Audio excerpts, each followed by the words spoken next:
Welcome to the Byram Hills Board of Education meeting for April 24, 2018. And please join us in pledge. Pledge allegiance to the flag of the United States of America, and to the republic which stands one nation under God, indivisible, with liberty and justice for all. Thank you. Nice to see you. Well, tonight's meeting is predominantly about the budget, where the board is going to take a vote on the adoption of the budget, which is an important meeting for our district and for our Board of Education. Once that vote happens, that is the budget that will be presented to the public. And we also will have another special presentation. We are visited by our principals from the middle school and the high school and director of our guidance, and we're going to get to talk about one of our important initiatives on wellness. They're going to give us an update, so we look forward to speaking with you in just a moment. We are one board member down. Scott Levy could not be here, and our interim business official also is not here tonight, but we do have a quorum. And just for the record, I called the meeting to order at 7 o'clock, and we went into executive session. We discussed item 3.1, which was a legal matter, individual employee, 3.2, legal matter, residency, 3.3, legal matter, individual employee, 3.4, committee matter, emergency response team, and 3.5, which was audit matter, internal audit. Are there any comments from the public? If any matters not on our agenda? Hearing none, can I have a motion to adopt our agenda for tonight? So moved. Second. Okay, all in favor? And can I have a motion to approve our consent agenda for personnel, special services, and business? So moved. Second. All in favor? And that brings us to our first special report of the evening, which is challenge success. Yay! So I'll introduce Chris Walsh from the high school and Kim Lappel from the middle school for any of our viewers who do not know who they are. And they are here tonight to present some of their findings and the processes they're using to unpack survey results that they acquired through a partnership with Stanford University.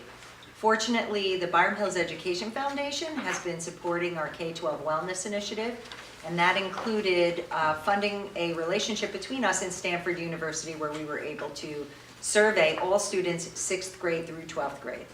In Byram Hills, we are known for our rigor, and we understand that with that rigor comes sometimes a lot of expended time and energy and some anxieties on the parts of children. And if we're going to say we care about the whole child, we need to consider more than just their academics. So we're really looking to explore our children to find out ways that we can better support them in their K-12 experience.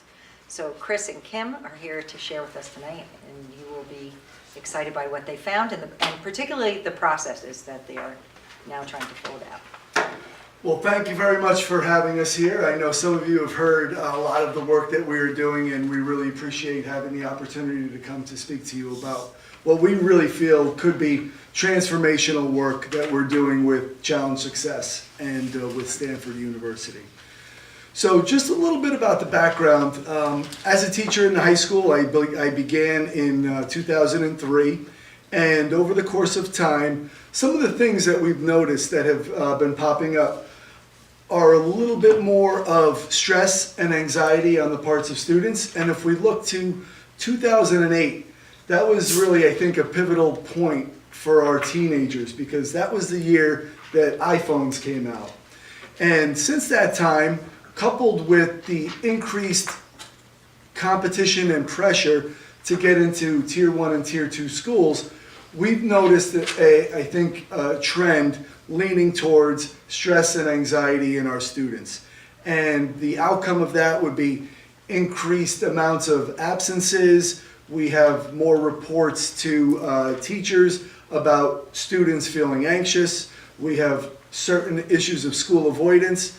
And we really began to have a discussion about, we are doing a lot of things really well. And we do those things in a way that's systematic, and we need to do a better job of just taking a look to get a pulse of the overall student experience at the high school and the middle school. And we know that the end result for a lot of our families and a lot of our students is that college acceptance. So we're looking not to change our acceptance rates into our colleges, but what we're looking to do is to keep that level nice and high while also offering alternatives to that stress and anxiety that many of our students are feeling. So last year on a tri-states visit that I took to Scarsdale High School, I was speaking with their principal, and he had mentioned that he found a lot of value in bringing in Challenge Success because it allowed an outside organization, and it wasn't just from their own perceptions or teachers' perceptions or these parents' kids nowadays, those sorts of things, but that it was an outside accredited university who was coming in to gather the data, who could then give it back to us, and it would be a very impartial way to look to see if the things that we were perceiving were actually going on. So we did a little bit of research. I worked with Jen and Kim over the course of the summer, and we were lucky enough to have the BHEF support us in the initiative, which was a K through 12 initiative. And for our part, it really, the meat of it was this Challenge Success survey that we undertook. So the goal of Challenge Success, they believe that society has become too focused on grades, test scores, and performance, leaving little time for the development of the kid as a holistic, on a holistic level. So they're looking to increase their resilience, the ethical decision making, and they want to make them more motivated learners, less on that end result. So they provide us with practical information, research-based tools that we can use to create a more balanced and academically fulfilling life for our students. And that's really the approach that they take. So there's a survey instrument that they offer, and we felt that it was very important that we give this survey to 6 through 12 to get a glimpse in what everybody is experiencing at that certain time. And we wanted to do it before the kids started to get the seniors started to get into college, because we wanted them to really give us as much information as possible about how anxious and stressed and their total overall experience was at that time. So we have many other districts, and one of the things that we felt was important with Challenge Success is that they look at districts that are very, very similar to Byram Hills in terms of socioeconomic status. So a lot of the work that they do, they are, in their title, they're challenging success. So we are a very successful district, and we know that we do many things very good. And what they want us to do is to challenge that, to say that yes, you are doing that well, but maybe there are other ways that we can go about either curriculum or scheduling or homework or student engagement that can improve our students' overall experience. So the main person who's running Challenge Success is a woman by the name of Denise Pope, and she has been running this for almost 8 years at this point. And they are very good at going out, getting the data from other schools, and then allowing us to compare ourselves to where they are. And they sort of benchmark where we are, and then we look to see whether our rates are higher or lower, or where we have room for growth. So, I just want to make sure we're on the right slide. Chris mentioned that there is a survey that we utilize, that Stanford utilizes. This has been a survey that went through the IRB, with the Internal Review Board. It's a very valid instrument. When we first discussed, once everything went through with the Education Foundation, we had the opportunity individually to take a look at the survey that had been developed, and then also have a discussion with another individual, Sarah, who was in charge of running the survey, and we gave her some input. We liked the questions. We couldn't change much, but we could ask for a few of our own questions to be added to it if there's any area of interest that we wanted to know more about. Once we went through the survey, we felt comfortable. Chris and I spoke. We determined that November 21st was an ideal day to give it to our students for a couple of reasons. One is middle schoolers have settled in, 6th, 7th, and 8th grade have gotten to work. It's a good place and time for them. And on Chris's end, I think he was especially careful in keeping in mind his seniors. They're still engaged, and waiting on a lot of college information. So we still have a large buy-in from the seniors so that we knew it was good data. Once the students took the survey on November 21st, some of the middle schoolers took it at different times. All of this was okay in terms of whether it was valid or not. We received the information back within a month. And then we had an opportunity to speak to there were 3 people involved, all Stanford University professors who worked with us. Denise Pope was one of them, but 2 other individuals, Sarah, who's in charge of the survey, and also John, I think his last name is Friedman, was also involved. Kleiman. Was also involved. He will give up the support. Like when we saw all the results, then John was able to provide us with, here are some options. This is what your school is thinking about. This is what your survey showed. Now here are some possible supports. So it was a 3-pronged support system that Stanford provided. So one thing that's important is they broke it down, the students' overall experience, into 7 different categories. So they broke it down into academics, extracurriculars, sleep, teacher care, engagement, workload, and academic integrity. And over the course of their studies, they found that each of those categories represent, if you take them all together, what a student's overall experience at that time and place would be. That's just, so when we look ahead at, we explained the November survey, January received the results. Chris and I both put together steering committees to analyze the survey results. And then since we brought that wellness steering committee together, we have spent time working towards unpacking those results. In June, we anticipate identifying action steps. And then in September, we are going to implement initial action steps. That will look a little bit different for the middle school and the high school. I'd like to take a moment to talk to you about how we specifically unpack some of our work at the middle school. So the steering committee was made of 13 members. Those members were made up of, we have Officer Anthony, the student resource officer, involved. We have teachers involved, administrators involved. We have students involved.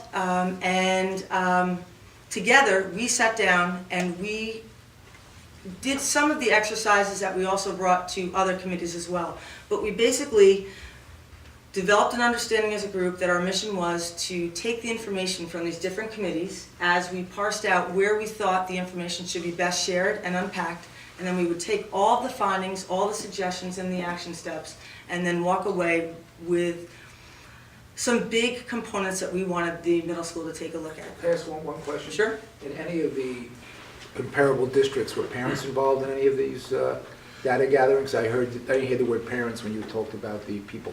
Yes, and very important, all of the stakeholders involved in the overall student experience are involved. So all steering committees do have parents on them. And how were the parents selected? So initially we put out I put out a request at Principals Coffees, and I asked anybody if they were interested in it. And I have 3 parents who have students in the high school or have high schoolers and middle schoolers, because we know that this work is going to take a few years to get to where we need to go. The middle school had a similar practice in terms of engaging parents. The committees, I wanted to also speak to, Chris mentioned how there were different areas that the survey examined. This is such a comprehensive survey that to put this survey in front of any one group would have been overwhelming. So what we determined was which constituent, which group would best unpack this information. So we have the super team, which is made up of all different constituents in the middle school. They took a look at particular elements. The faculty, during a faculty meeting, we unpacked, again, some work. It was academic engagement. So they were able to look at the feedback that our students provided about academic engagement. SAIL, our student leadership group, they actually tomorrow are running voice circles where they will be looking at and breaking down and peeling the onion back a little bit more even in terms of particular questions about the survey. So there was times that we received information from the survey. We needed to know more information. It wasn't enough.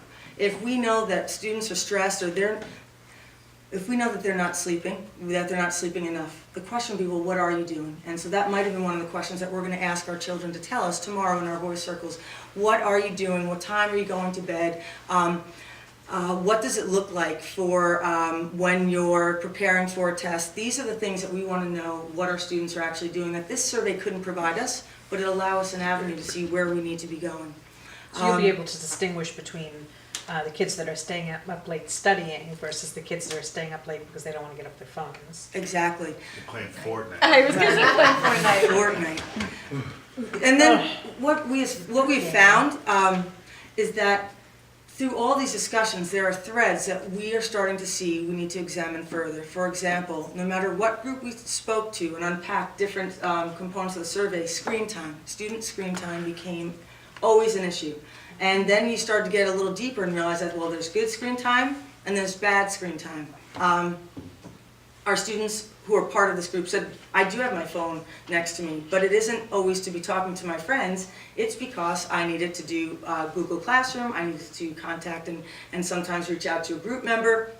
And that made us consider then, as a faculty, we're putting so much more electronically to talk to communicate with our students. That opened up a whole opportunity for us to look as a faculty about what do we do. Google Classroom has opened up so much for us to support our students, but on the other hand, it also has increased the amount of screen time that we've asked them to be in front of the computer. So all of these discussions, we have, that goes back to our steering committee, and we together are processing what we're learning to say, okay, in the end, what are the big findings that we need to examine as a faculty? And this, Chris and I each want to share one of the components that was instant feedback that we received from Challenge Success. So the students were asked to give 3 words that best describe their experience at the school, middle school or high school. And then the survey was able to put these words that they provided into different categories that would fall under one of these categories that we see in front of us. And so proportionally, the number of times that a student would give an answer, then you'll see that it's like fun obviously was then what the category where most of their answers fell under, which that excites us. That's what we would like to see, but we also like to see that there's educational, and then at the very bottom, there's stressful. So there's a variety of words that provided us with some insight as a quick hit into giving us a sense of how our students are feeling at the time. And it was open-ended, right? Open-ended. And then those words would then be categorized, and then those categories would show up depending on how many words fell into that category. So it was important for us as we went into it that we didn't try to explain away any of the data that came to us. We wanted to make sure that we didn't try to explain why kids were answering one way or the other. We really just wanted to take it and run with it from that point. So before I put up our 3 words, our word diagram, just to explain how our steering committee is working. Our steering committee went down to Bronxville to listen to Denise Pope speak to Bronxville. They're probably about a year ahead of where we are in this process. And Denise Pope spoke, and one of the important things that our steering committee got out of that discussion was for us to use that essential question of how do we define success, and making sure that the community and all of the stakeholders in the community define success the same way. And for us to be able to move forward, we all have to agree, we have to come to a consensus that we define success in a certain way. So what is the student experience at Byram Hills High School? This is the word diagram. It's a snapshot in time. And if we were to ask all of us what our 3 words were that we describe our experience, it would be much different than the students. But we're here for the students, and they're going through it, and this is what they feel every day. The other way that we can look at our 3 words, and what I've been doing lately, is it's really at some point, if we look at the 3 words that are given to us and where it was right now, at some point in the past, this was aspirational. So we can look at it from 10 years ago or even 15 years ago, that whatever we were doing back then was getting us to the place where right now this is what our kids' experience is. So if we think about that right now 5 years, 10 years, 15 years out, when we do this again, it's gonna demonstrate what our efforts were going towards. So, this was the words that came up from the high school at that point.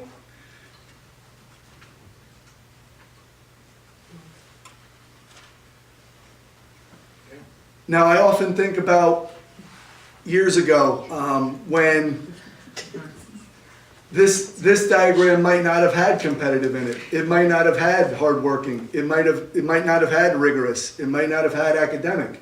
So there are a lot of really great things in this diagram. Now, there's other things that we can really look. And what we're trying to do is, there are words up there that we feel are tremendously positive. We like rigor, we like academic, we like interesting, we like educational, we like friendly, we like studious. All of those things, we would like to make them larger and not necessarily get rid of competitive at all, because we know that that's not a reality until Dr. McGrath goes and changes the way that kids get into college. So this is for us really a starting point from where we are today. And we have to be able to come up with, as a community, what we would define as success 5 years, 10 years, 15 years from now. I must say, I'm concerned by one entry on that board pertaining to a particular religion. That does strike me as troublesome. Yeah, we looked at that as well, and we know that we have a large Jewish population, and they experience our school in that regard, and we're not putting any sort of indication on that. That's just their experience. That would be one of the 3 words. That would be one of their right, open-ended responses about their experience, how they experience Byram Hills High School. Chris, it's funny what you said about trying to talk yourself around different words. And you can't help but do that. When I looked at the word competitive, I thought, well, a lot of kids might think that that's incredibly positive. Exactly. I don't really know if that is such a bad word for all kids, right? So And then I stopped myself because I remembered what you said, and that's not the point, to be talking ourselves in or out of any of these words. So when we initially got these results back, Kim and I were speaking in the morning, and she said to hers, "It doesn't look that bad." And for me, I was like, "Wow, Well, you still have fun. ours is not. We have fun. We have, we are spirited. We're Very athletic. We have expectations. So it's not something that I look at and say, "Oh my gosh, we're in rough shape You here." have a high-performing school district. This is exactly right. This is what you're showing. Exactly right. And like I said, at some point in the past, this was an aspiration to get to this point, to get to where we are. Were you surprised by it, Chris? I wasn't surprised by necessarily the 3 words. Some of the things sort of popped up that were brought some concern for me. But what really surprised me in the initial results were the amount of competitiveness and the amount of stress and anxiety that came about on large part by our females. So our females experience competitiveness, stress, and anxiety at a rate significantly higher than our male students. And that's the same for the middle school too. Yeah. You looked at different Yes. demographics then That's interesting. on when you did this. Did you look at other demographics besides gender? We looked at grade level and we looked at gender. Okay. And other than that, one of the things that's really important for Stanford, for their IRB, for them to be allowed to do this, is that it really has to be anonymous. Okay. And they don't want anybody to try to pinpoint which kids were answering what way. Yeah. But it is important to note that we see an increase in stress from 9th grade, and then it increases even more into 10th grade. It peaks at 11th grade and then comes back down slightly less. Which is expected. We see that across the board for sleep as well. The American Medical Association recommends 9 hours of sleep for students in high school. A week? Yeah, right. So our Byram Hill students, the median was 6.25 hours, where we had some students that were getting less than 4, and then we had some that were getting up towards 9. But our average student is getting around 6 hours of sleep a night. Really? So, like we said, there's a lot that goes into there's a lot. We can't just say kids need to sleep more. We know that the parents have to be involved, the teachers have to be Parents need involved. to sleep more, that's right. That's right. We know that there's a whole community that needs to take part in this in order for it to get those smaller words made larger and those big ones that we might worry about to be shrunken. Did they have any feedback in terms of how the information about the women experiencing stress differently? Is that unique to Byram Hills, or is that statistically, is that the norm? For districts that are similar to our socioeconomic status, that is very similar. Denise Pope did say that Byram Hills, we do everything better. So we stress more, we sleep less, we do more homework, and those are things that Byram Hills did seem to be on the far end of that bell curve when it came to those things that they were measuring, those 7 things. You've only recently, when did you get the data? How long have you had it? We received it back in December, and then we were unpacking it in January, and our steering committees really started to run with it in February. We are now near May. We're in May. And we know that this is gonna be a long haul. Let's Well, not I'm stress not- the calendar. Yeah, I'm just saying that there seems to be a lot of mining you can do with this data. And are you going to be consulting with Ms. Pope and the others concerning the evaluation of the data and eliminating, I guess my term would be false positives and the like, so we truly get a reasoned determination of what the hell the data is showing? Yes, and Kim and I both had a video conferencing with them and their team to go over that. And they have instruments that they use to make sure that the data that we're receiving was not just placed in there randomly. So they know that if students are saying they have too much homework and that in another part of the survey they're saying that they're sleeping X amount, they have ways to know if kids are misleading the survey. Really? So what we're hoping to do next year is the second stage of this would be to take our teams to the conferences that they offer out in Stanford, one in the fall and then one in the spring, to work with other similar districts and to hear about some of the things that they're doing.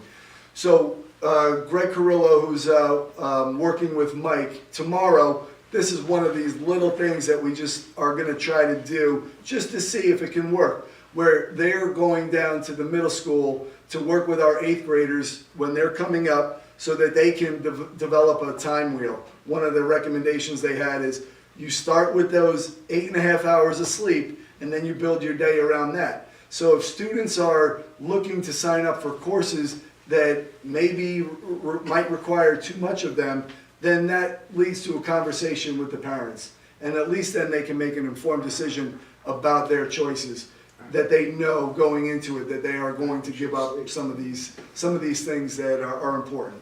You know, you had mentioned about what success means for our district. How do we come to that decision on what that does mean for our district as a whole? Because That's largely why we're presenting to you. Okay. So That's you a- define that's a that. tough You way to define define that, and our hope is that some of this work will help in really helping you define what that is for us so that we can work on that. And the process has been really great. We're having the teachers present to our faculty in our next week at our faculty meeting. We presented at Principal's Coffee, and we also are going to be trying to do public service announcements through Bobcat TV as well to get the message out there. It sounds really interesting. So the preliminary findings for us at the high school was students reporting that they are doing school. So our kids are very, very bright. They're very good at knowing how to get that result that they want.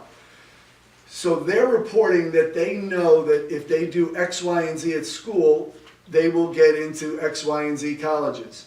And they reported up to 70% of students having a lack of really, really purposeful throughout the day engagement. Now, that doesn't mean that it's not happening in one class or another, but purposeful engagement throughout the day where they're feeling that they are experiencing work that is going to be relevant to them and it is going to help them to be lifelong learners. Some of them are just doing it because they know that good students do that and it gets them what they need. Isn't that also just part of being a teenager? It is part of being a teenager, yes. And, you know, I think we look back at all of our schooling and I think that there are some homework assignments that we all just, we're going to do this. We know that it's not going to be collected, but they're going to look and they're going to do that check mark. So, And they think they know everything. They think they, you know. right. But this was an opportunity also for, like, when you present this to your faculty, you also say, what are ways that we can engage our students to move them beyond just doing school? And so we actually had a student come down, Cooper Gray, and present some of his science research findings about the robotics club and the coding club in the middle school. And then it was all about that what his findings determined. It didn't matter who the students were and whether you gave them an A, B, C, or F, or D, or there were number grades. It really mattered if when the teacher started that unit, they engaged the student in some way and captured their interests. So that was something that we used when we took a look at academic engagement with the faculty. So we unpacked that with the faculty, that component, and then we also spoke about what Cooper presented and how we might consider the ways that we are engaging our students. So in this instance, I don't think it's about the students always as much, but it's the faculty to increase how to engage our students in their school. Yeah, so it's going to start a great discussion about homework. What is it about homework that is purposeful? And what do we actually control as a faculty? What do parents control? What do students control? That lack of sleep, that's going to be across the board. We know that we all have a stake in that, but we also know as a faculty that some of the things that we can do might change the way that they can sleep.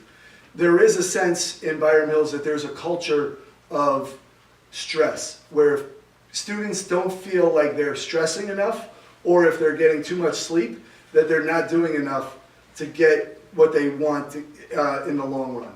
And so we have to change that perception as well, and that's going to take all the stakeholders involved to send the message that we can still do those things at a really high rate, but we don't need to burn ourselves out before we get into college. So that wheel that's being introduced in 8th grade, it's not going to be introduced in the high school, at least not yet? Not yet, next year.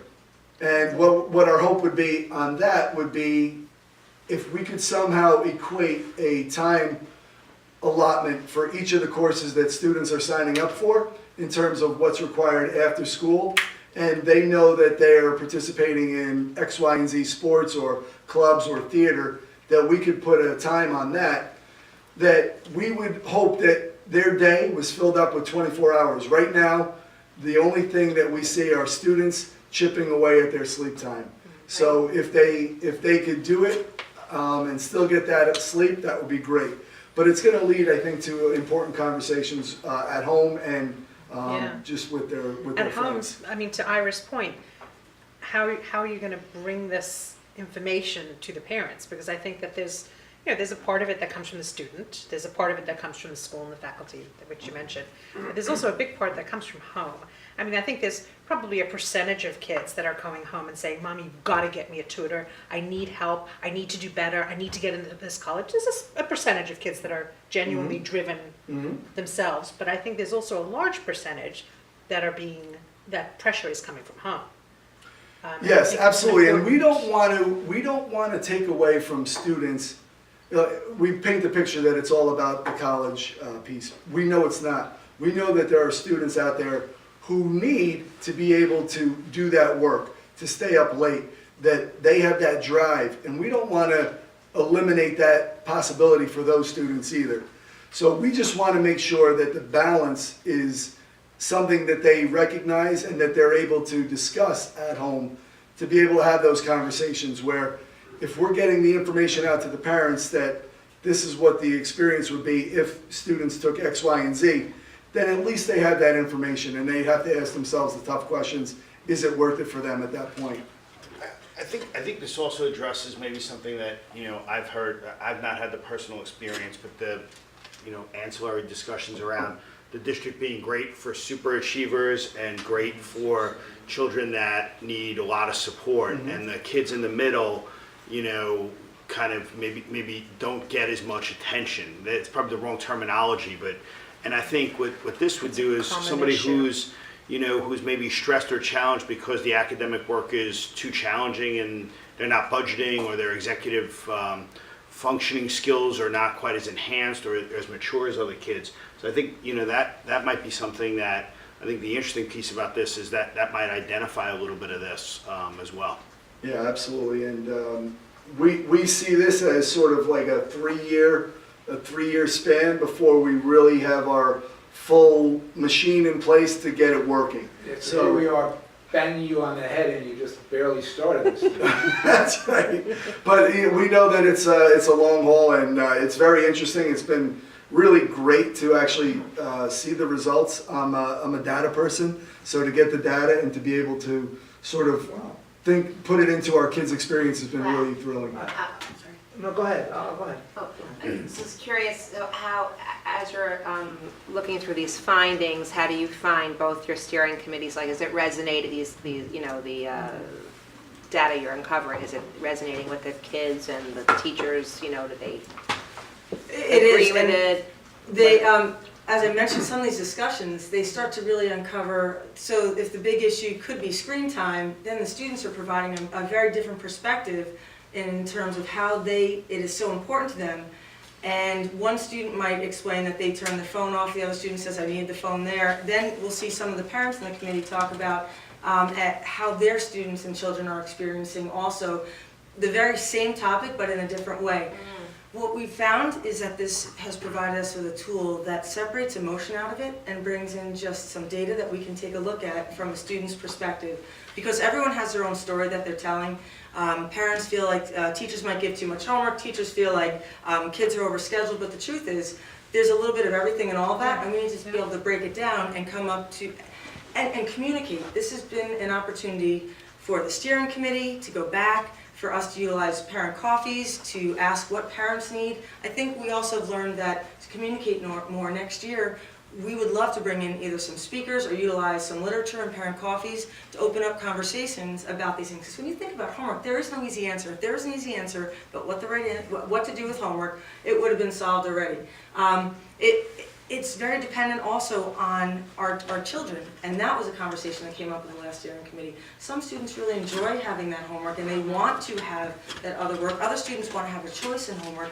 So it's those conversations that give us perspective and help us figure out the next pieces of information we have to determine to finally come through with some action steps that might make a difference and help multiple groups of students and their needs. It's so interesting how you say that, because it's so specific to the individual. I mean, a child may have too much homework, but they may be coming home from their sports activity at 8:30 at night, and they're starting their homework then, and, you know, there's just, every situation is specific, and it is a very, our culture here is you know, high achieving and in various aspects. And you give the it's, same you know, homework to two different children.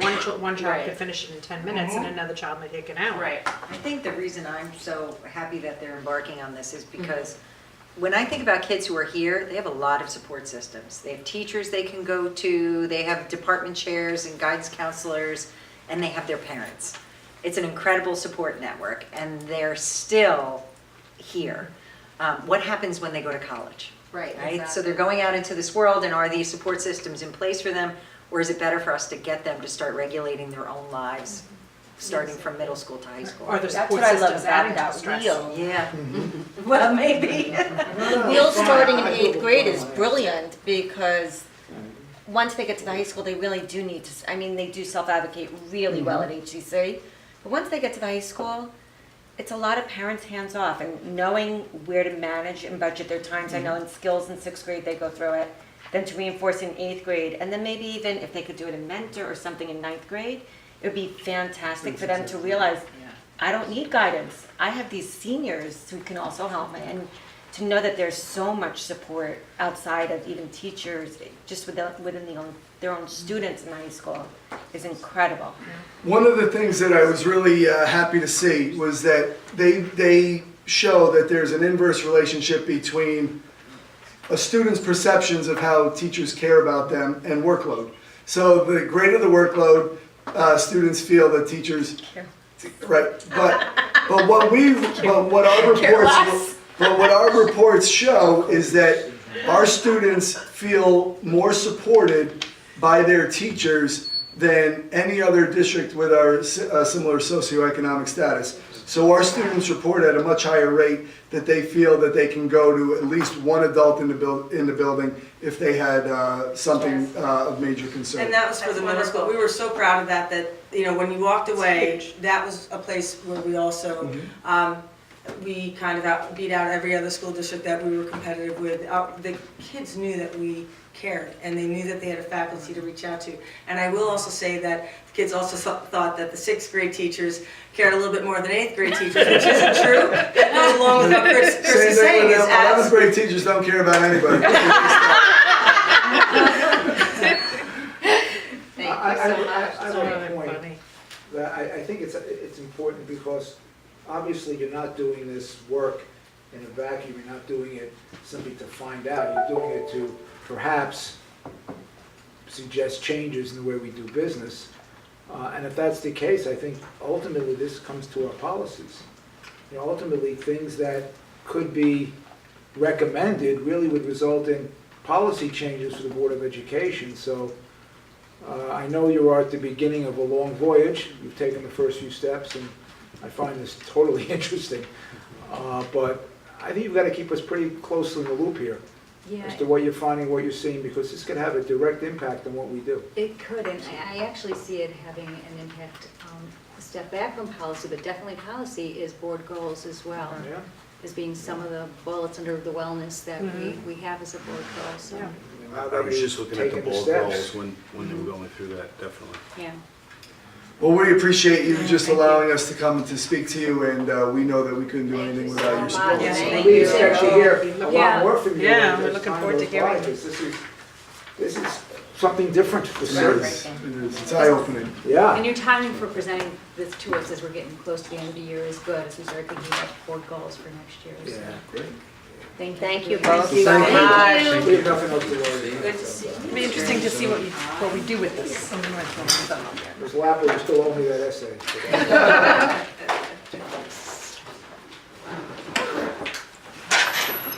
Thank you Thank both. you so much. Thank you. Mike. It's great to Thanks, see Mike. you. Thank you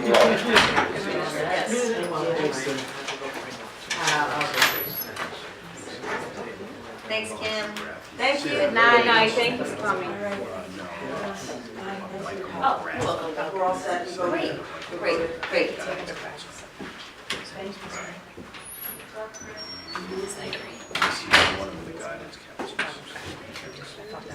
Just one person, that's right. Okay.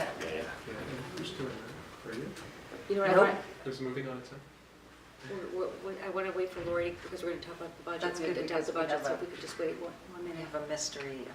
This was I just don't know. We don't know what's happening That happened today. at the high school too, right? Oh, there we go. there's moving that's All right, we'll be back in 1 minute. All right, this is going to bring us to item 10, which is Special Report 2, which is going to be the adoption of the 2018-2019 school year budget. Before we get into talking about the budget again, I just want to say that with a first-year superintendent, an interim business official, a new board member, the process this year was phenomenal.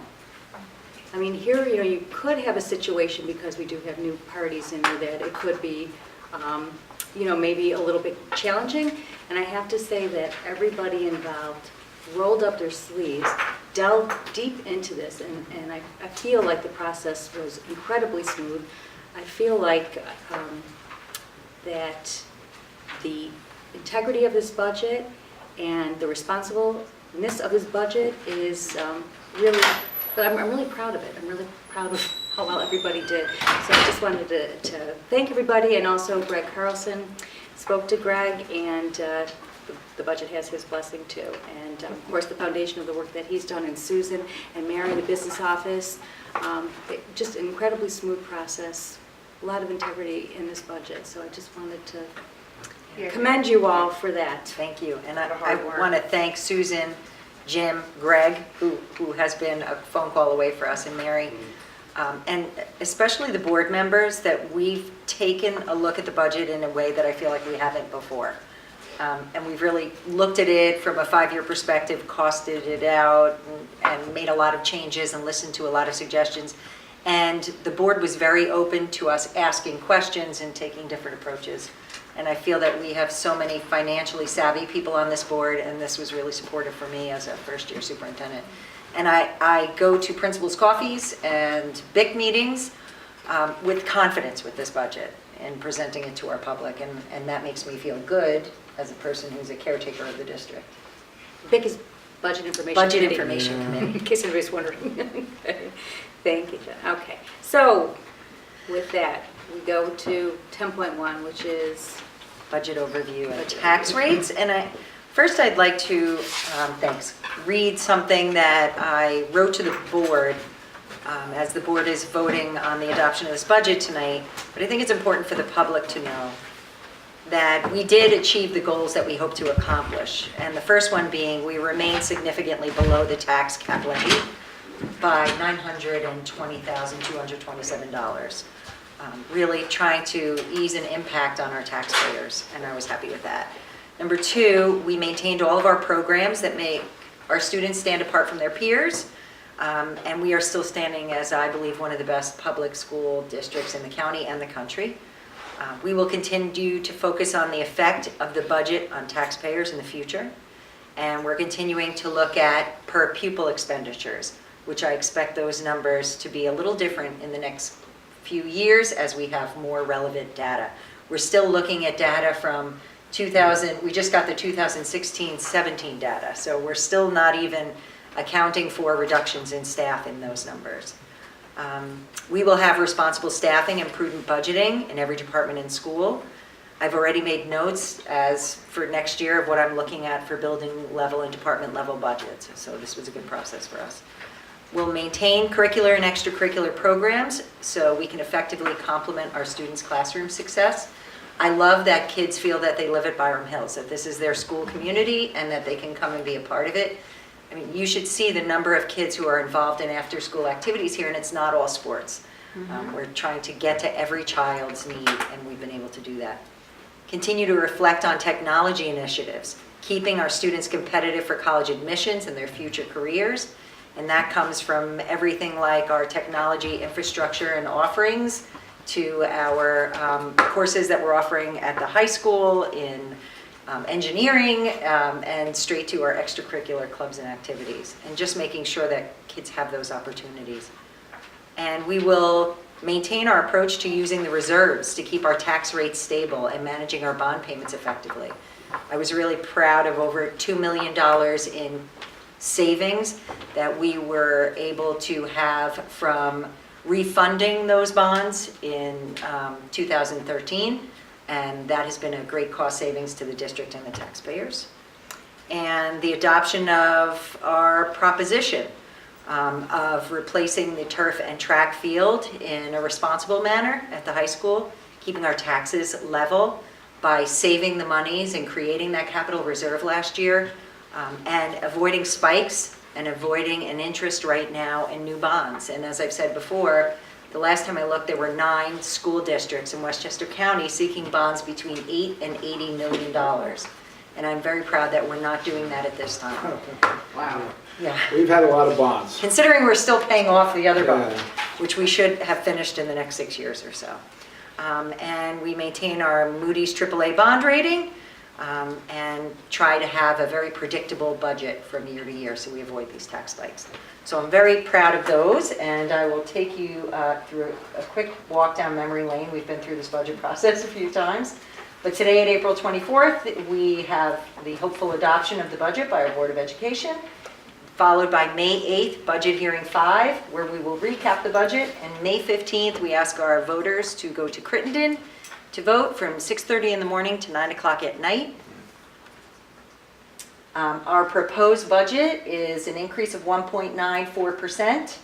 Our tax levy is 3.4%, remembering that we had the option of 4.6% to go up to that tax levy, but we chose to keep the $920,000 out of there and into the hands of the taxpayers, where we think it rightfully can go at this point. And you look at our components in our budget, typical to have about 70% in your program, about 18.5% in capital, and 11.7% administrative. I'm really proud of the work that we've been doing in the capital plans, and we have really been maintaining our buildings and our properties very well. We've also been budgeting for our future.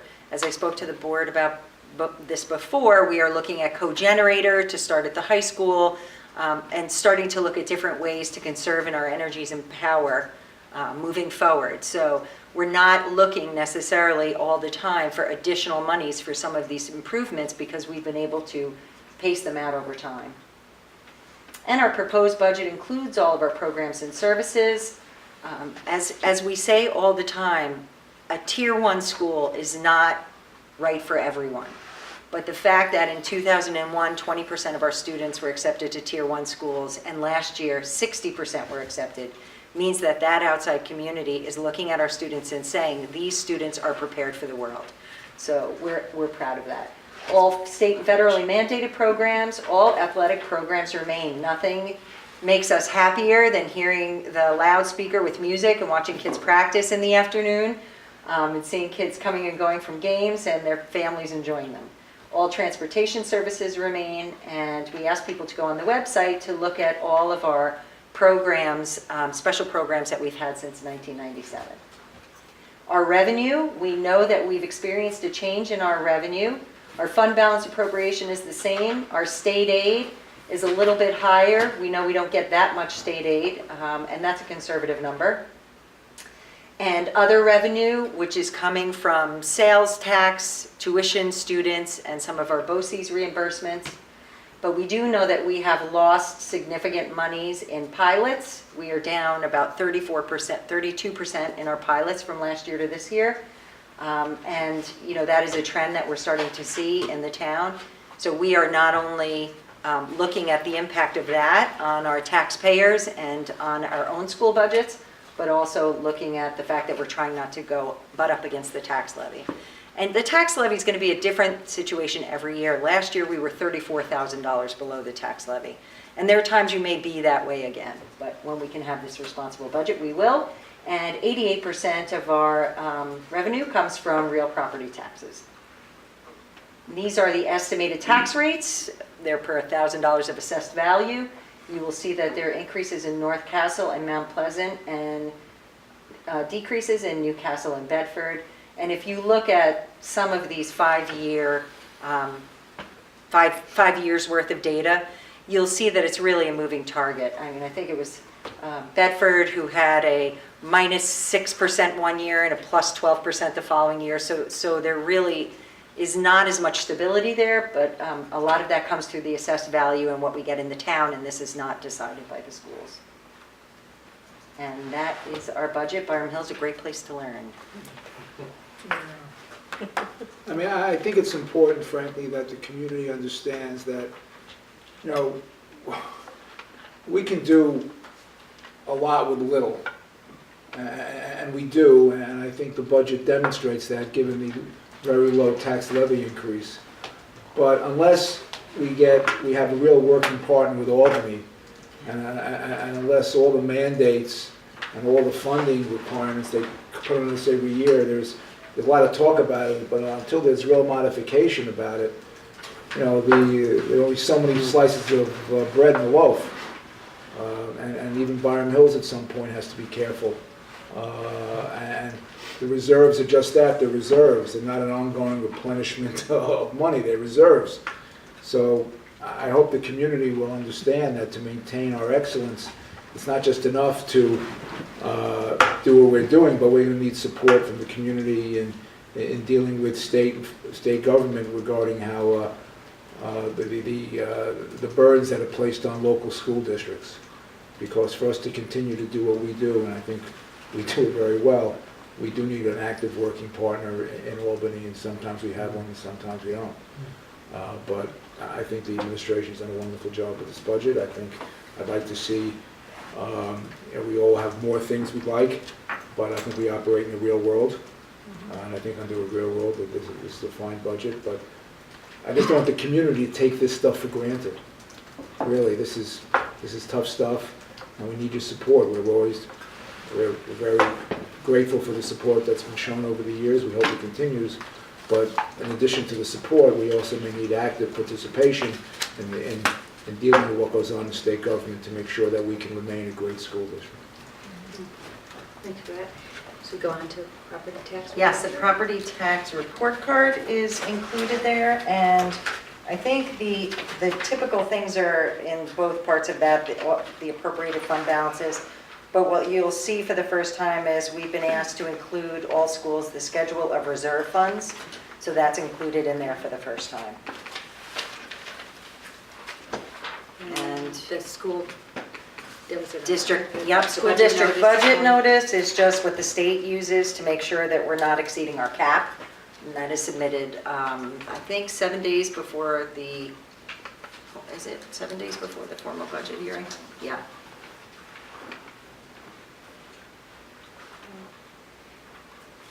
And, you know, of course, the community will get the budget brochure will be in everybody's mailboxes. First week of May. This week of May, there'll be Next a week. video that we're going to be filming that will be in everybody's Rob, are you email. going to star in the video? Yeah, Jen. We are. Yep. Excellent. We've already practiced. Yep. I'm the supporting role, Jen's the star, and it works much better that way. You've been in all the principals' coffees, and the information's out there. But even though tonight the budget gets locked in, if anybody in the public has any questions or comments, nothing can change on the budget after tonight, but please feel free to reach out to the business office or email the Board of Ed. We will respond, okay? So that, any comments from the public? Okay. So then I'm going to read the resolution for the record, and then I'll take the motion and we'll vote, okay? Whereas the Board of Education has received and carefully reviewed a proposed 2018-2019 school budget from the superintendent of schools, and whereas the Board of Education has held several budget hearings regarding the proposed 2018-2019 school budget, and whereas the Board of Education concurs with the administration's recommendation on the contingency budget information to be presented on the school district budget notice regarding the 2018-2019 school budget, therefore be it resolved that the Board of Education of the Byram Hills Central School District adopts the proposed 2018-19 school budget in the amount of $92,347,680 to present to the voters at the annual meeting on May 15, 2018, and approves the following proposition. Proposition 1. Shall the Board of Education of the Byram Hills Central School District be authorized to expend for budgetary purposes in the school year 2018-19 the sum of $92,347,680 and to levy the necessary tax therefore upon the taxable property of the school district. Be it further resolved that the property tax report card and the school district budget notice are hereby approved by the Board of Education for submission to the State Education Department and dissemination to the public in accordance with the law. Can I have that motion to adopt the resolution? And a second? Okay. Any last comments? Okay, all in favor? Okay, the resolution is approved, and that is the budget that will be presented to the public for the vote on May 15th at HC Crittenden, 6:30 a.m. to 9 o'clock p.m. Budget slips are here. Jen, you had already said. We have budget hearing 5, which is just a re-presentation of this budget. That's May 8th. And then the budget vote, May 15th. Please, if you're 18 or older and a district resident, please vote, even if you're not registered or you have an 18-year-old child at home, not a child, teenager at home. If they've never voted before, as long as they come, they can, I guess, sign an Bring affidavit or something, identification and they can vote So they just that need day. to prove residency. They just need ID. And they come with their driver's license Yeah. and they can vote. And that's at HC Crittenden. All right. Thanks again, everybody. And Thank thank you, you to the everyone. public for listening since January. Okay. And that brings us to unfinished business. We have 3 policies for a first read, and I'm going to separate them into 3 separate policies. We'll take them one at a time, because one of the policies that we're going to talk about is the naming a facility policy. So I want to do that one last. We'll do the other 2 first. Can I have a motion to approve as a first read policy 4772, which is graduation ceremonies? So moved. Okay, a second? Okay. Sure, this policy is revised due to emergency regulations passed by the Board of Regents. This is to allow students to achieve 2 credentials that the state allows. The students do not receive a Regents or local diploma, but receive a career development and occupational studies commencement credential or a skills and achievement commencement credential, can walk with their freshman cohort. So the students that they started with in 9th grade, they can walk with them in graduation if they receive those credentials but do not receive a diploma. And that is from state regulations that were passed. So that is what we added to this policy change. All right. So, I mean, there was nothing, no decision from our part to change it all. It's basically what came down from the state. It is just coming down from the state, and the policy committee felt fine with all other aspects of the policy. Whenever we open a new policy, we always look at the whole thing. We run it by appropriate administrators. I ran this by Chris Walsh to make sure we are following these procedures. Great. So this one's pretty straightforward. There are attached regulations that go with it. That is just the process for how we monitor that, and I'll review that with Chris and Mike McGrath. Okay, great. Any comments? All in favor? Street? Thank you. Policy Committee? Okay, and can I have a motion to approve as a first read 5152, which is admission of non-resident students? So moved. Second. Okay. Sure. So this was open first because, if you'll recall, we've opened several policies to look at impact of the McKinney-Vento Act, which is federal legislation regarding homeless students.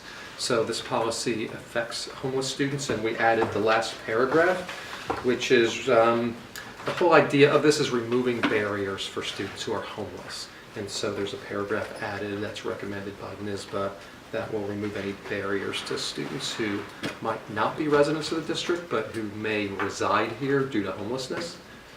And therefore, we have to make sure that we're not creating additional barriers for those students. And that's what this piece is adding. That comes from the federal legislation. That's one piece. There was another piece that we wanted to look at in terms of when we're admitting students or we're looking at residency issues. It's under item B, and it's the second bullet. This was just unclear, and so we wanted to make it clear so that we're not always explaining the policy, which it reads now that students in grade 12 who start the school year in September may continue attendance for the remainder of the senior year, which is different from K through 11 students. Once parents move, can finish the semester. The issue was sometimes if the family moves in the summer, can those students attend senior year? And the way we're interpreting the policy has been no, they can't. They need to start on the first day of the school year, and if the family moves and they reside in the district after the first day, they can continue for the rest of the How school long do you year. need to establish residency? What's the residency period to be eligible to attend Byram Hills? I Like think a once you minute. prove Yeah, that it's not you sure. Yeah. have purchased a home here and So established if you residency. purchase a home in June Mhm. and you move out September 10th, According that to this student can policy. stay and graduate with the class. According to They this can stay for a semester, K-11? No, Not no, for for the 12 senior. years. because For the seniors, senior- we always seniors, said they that. always said No, no, but so We always the did, senior they could stay and started, graduate with the class even though they really had no history of Byram Hills at all. oh, interesting, you're right, yeah, that is true. Right. Yeah. And it's true according to this We might policy. get another yeah. The way we have it written I could down. say from house sales, I don't know if you can sell it. I can I don't sell know. that stuff. Well, no, for example. Do they pay their tax bill by the No, time? they could buy and then the husband or wife gets transferred and they. That's true. And then she says, you know what, I met Heckle and Jekyll, I like him, I'd rather hang out here for the year, and I guess we say it's okay for a senior. Yeah, I don't think. I I gotta don't think it's those gonna happen. situations are pretty rare. I think it's pretty rare, but I just noticed that the student in grade 12 need not have any prior residency in the Byram Hills schools. They might not. And the intention of this is not for that case. It's a Yeah. case where you have a resident who's been here for their entire career. The family decides as they have the And it's been youngest, they have an rare opportunity that to that's sell even their house. I senior imagine year. so, Yeah. I imagine so. Yeah, so it's All rare. right. Well, if we have a wave of seniors coming and going, you'll let us know. Then we'll know. I'll say, you were right. That's a Right, tough, yeah. that's a tough year to do that. It is, Yeah. I agree. Okay. So we wanted the clarification in here, which was our practice anyway, and it seemed like the practice seems reasonable. Thanks. Okay, all in favor?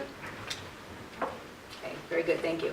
And that brings us to policy Yes. 7500, naming. Can I have a motion to approve as a first read, policy 7500, naming facilities, funds, and events? So moved. Okay, second. Okay, now let me just say about this policy, and then we'll get into the details of how it was changed. Just a reminder to everybody, this policy has come up a few times, a few different times this year. Most notably, and most public for our board meetings was we had requests to name the theater after Jean Bissell. And it was decided that we really, for this and for other requests that were made, that we really needed to take a look and get this policy right. We needed to have a lens looking in the past as well as the future, what kind of impact that would have. So this policy went back to the policy committees for a smaller group, and now we're looking at it as a first read. So what will happen tonight is we'll talk about the policy in and of itself. We're not, at this point, going to talk about the validity of naming the theater or anything else right now. We want to just get this policy right. The next step would be, we'll make revisions tonight. The board will see it again. We'll go back to policy committee, then the board will see it again for a second read. Once that policy is ratified by the board, at that point we're going to reopen up. We'll have an item on our agenda that will be specifically for that request. So I just want anyone that's watching and that's wondering what's going on with the naming of the theater, we haven't forgotten, we will. One thing this board does well, and past boards have done very well, is that we don't necessarily move fast, but we move very thoughtfully. And when we make a decision, it's usually a really well thought out and good decision. And we want to give that the same respect. So just wanted to let you know where we are on that. So with that, I'm going to open up to Tim. Can you tell us what you're thinking? And Sure, Mike, so let me for your work explain. on this? Yeah, I'll explain the policy, and then the policy committee wants to discuss a couple items within the policy, to have a discussion and make sure everyone's comfortable with that. So there's two parts to this policy. First, it's starting in the second paragraph. The second and third paragraph is about naming facilities. That's like naming a building, a part of a building, or a field, a baseball field, after somebody. So that's what that policy part deals with. The last paragraph deals with naming an event, naming a scholarship, or naming a Hall of Fame or something. So there's two distinct parts of it. In naming facilities, this policy requires the board to hear from the community and to have two separate hearings on it, readings of what their decision is, and could name a building at their discretion. It does ask in this policy, and this is one item that the policy committee wanted to talk about, is it asks for a unanimous vote of the board, which is different than other. Very much so. Yeah, so that was something we wanted to bring up for discussion. I don't know if the policy committee felt strongly one way or the other, but it was a distinction from other types of votes. I understand why you'd want it to be different than a simple majority. I do. But I'm always leery about giving one board member a veto right over an otherwise action of the board. Well, you know what, I'll hold that thought for just 1 second, though, because I think that's a really good point. But I just want to see, Tim, were you finished setting up the overall first? Well, that's that part. So Yeah. that's I basically. mean, I want to get into the nitty-gritty, but first I want to just get the overall. No, we can get first. into the nitty-gritty of that part, because that's the first Yeah. part, which is naming facilities. So we're looking at that second and third paragraph Okay, right now. I We'll look at the apologize. All right, go last ahead. paragraph. Well, and I would echo what Ira said. I mean, I think you could have some specific conflict of interest on something with someone. I don't want to give any one board member that type of leverage. I would think a vote of 6 affirmative votes should be required on a 7-member board, and if you only have 6 that night, then you better get a unanimous vote. But I agree, I think 6-1 is an appropriate standard. I'm curious for why this. the Why? policy committee felt that they wanted this. What was This- the argument for having? Well, this had It's been what a it was. historic, Yes, this it was was left over from the this wasn't previous. the changed. legacy policy. I guess was- I'm going to assume that it was in there because we wanted to be so difficult to get one of those approved. And yeah, your point is right. I mean, why would this one have to be that way? Yeah, I don't like giving one board member sort of like a veto power, but I think 6, I mean, you could argue 5, but I think this is Why- such a rare thing that why it 6 should should be just the I think it should just be Majority. majority. I do too. I think, the board should be able to work through these things and having this Yeah. policy be some type of a supermajority or some other Your widest criteria. I don't Do know, we I have think any it's- other policies that require Not unanimous? that I know of, I don't remember There that. are, Were there one? there are some votes that do require a supermajority. Supermajority? Yes. But This is not even a supermajority. Michael, this is I would unanimous. take issue with you only because the plain reading of this policy makes it Would you clear agree with that this really is an exceptional event. And if 3 board members don't agree that this is an exceptional event, I don't think the board ought to be doing it, you know? You know what, though, the board has always done a good job of really talking through those points, you know, and that's sort of our job, is And if to somebody debate and has a discuss. conflict, they should recuse themselves. Well, it's not so much I think all board members would act appropriately. But this, I think we're trying to tell people that this really is truly an exceptional event. And remember, once you do this, it's hard to go back. I mean, this is, once you name something, once you name a building or whatever after an individual, barring some truly exceptional circumstance, that's it. I would imagine, though, that this would be brought up as a recommendation from the district to the board to approve, right? So what I'm saying is, to a great extent, you're going to have... I don't know about that. I don't know about that. I think this may be one of these issues that frankly is a board issue, maybe and less a superintendent's issue, frankly, because it deals with, I would say, the history of the district rather than educational policy. Ira, were you on the board? You were on the board in 2005, because that's when it You was might made. say. No, that was when Yes. it was made, that was when this was That made was to say because unanimous. of the building in which you are sitting, And it was made after, obviously. okay? the fact. And there was pushback on that, not in any way a slight of the individual whom it's named. It was just a matter of the process. It was not in any way that we thought the gentleman and, you know, that Dr. McGuire was in any way not worthy of great honor. But here we are now, doing this again, and But what's different now than in what's different now is 2005? now with the we've had unanimous? 13 years have elapsed. It's been unusual for this event to come to the board. I don't recall buildings or parts being named after anyone since that. We've had programs, Pavlika, Barley, Right, etc., exactly. which are different, but I think this truly is an unusual thing, and something that I think, frankly, except in the most unusual circumstance, should be discouraged. And you know, it may sound unusual, but there could be down the road board members who decide they want to do something about this, and they'll get themselves on the board, and they're going to get themselves 4 votes, and they're going to start naming things. You So think what it's do you- crazy? what do you I don't think it's suggest? someplace. Yeah, what are you saying? Because I'm confused, because on one hand, He's you don't saying want it 6 to be 1. unanimous. He's saying 6 to 1. I was saying supermajority, just because that would be The more supermajority being typical. 5? Yes. And I- only because that would be more typical in a I could, standard. So- I think Yeah, I think 5, the 6 one is. I could accept 5. I think if there are, I think 5 affirmative We're on the votes. same page on this one. Yeah. Yeah, I was just wondering why you're shifting from the unanimous, only because you were one of the people who was on the board in 2005. I wasn't in support of that in Okay. 2005, as I So- recall. But I'll have to go But back I to do the hear what you're minutes. saying, that it could be, you know, there could be one person that just wants to. Yeah, I think that's I think, you know, that veto power is too powerful Yeah. in something like this. Because if you had the majority or supermajority of the board feeling strongly about this, we want to be able to have it happen. It's true, I mean, and the thing about it is, like, this board is, we debate and we discuss and we try to reach consensus, but we don't know what future boards You are don't going know to what be. future boards, who's coming.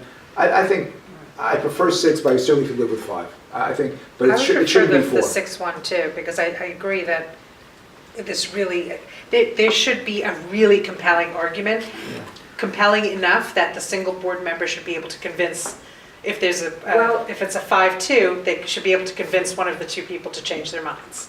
The compelling's got to be, they're going to have to get over what, if we're going to keep this word unusual circumstance, that's where the debate is going to have to lie around what that actually means. Tim is what I would call the policy expert. Well, unusual circumstances tested on a There's case-by-case there's a basis. possibility we don't have always 7 board members, so. That's true. you Yeah, I know, wouldn't do the number, I would do my I would say opinion is supermajority. supermajority. Yeah, because you it never should know. follow what we do Yeah. for normal policies. I think that by making it an Well, do you exceptional think it should be thing. 4-3? No, it shouldn't. No, I think 4-3 is risky for something of this But nature. I think it's saying that you don't trust this board That's a for good future point. boards, like I think it's sort But of. do we use supermajority in I other think you policies? said the affirmative vote of So Said 5. we Tim do, and I don't know. Tim and I I don't know just anything. looked and Tim found it's only in special or emergency meetings. And that's unanimous. So in an emergency, And that's with unanimous, 24 hours notice. Supermajority doesn't show up in any of the Right, policies. yeah. I mean, we are saying that we So don't it trust doesn't future make it, boards. then right? it does make it special by doing it that way. I'm not saying we don't Yeah, trust you're right, other why is boards. this one more important, right? Right, I mean, think I about what- understand it is that. I actually think, yeah, I think why is it intellectually important? you'd be able to Right? to have something presented and you would have faith that the board would make And a. the other thing, yeah, these people are voted in, we're voted Voted in. in, so you know, represent we- the community. That is And true. the And if they feel that way, they can change the policy. I don't know if the language unusual They can change the circumstance, we're all talking They- over. I'm sorry. No, I'm sorry. That they can change the policy. If they feel that strongly about it, they can. But this is our best judgment at this time, that we think it should be more than a simple majority to name a building after someone, or part of a building after someone. Yeah, I think this is the unusual case. This is so, I think it should be. And if other boards say, we think you were wrong, well, they can do anything they want. We'll be gone. They could have a majority vote to change the policy. But you also say it can't be amended other You guys, than. I was saying, Laura, I wanted to speak, let Laura. No, I'm just saying that the language saying unusual circumstance, it almost sounds like it's in the pejorative, like, I don't know why I would think that, but it's sort of like, I mean, I think part of it is to highlight the significance of that naming doesn't go away. Right. And Right. you make that decision, that is a It's a significant especially in a public circumstance, school or- district. It also Yeah. sets a precedent.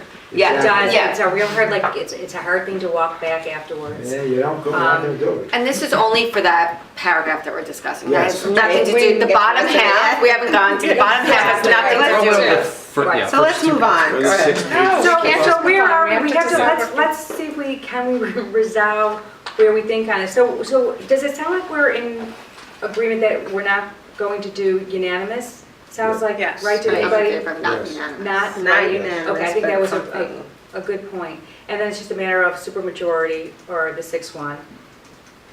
I mean, No, I think supermajority is Supermajority more- or I'm sorry, just for just different- majority. but you still Right. like the 6-1 though, no? I think 5-2 would be acceptable to me.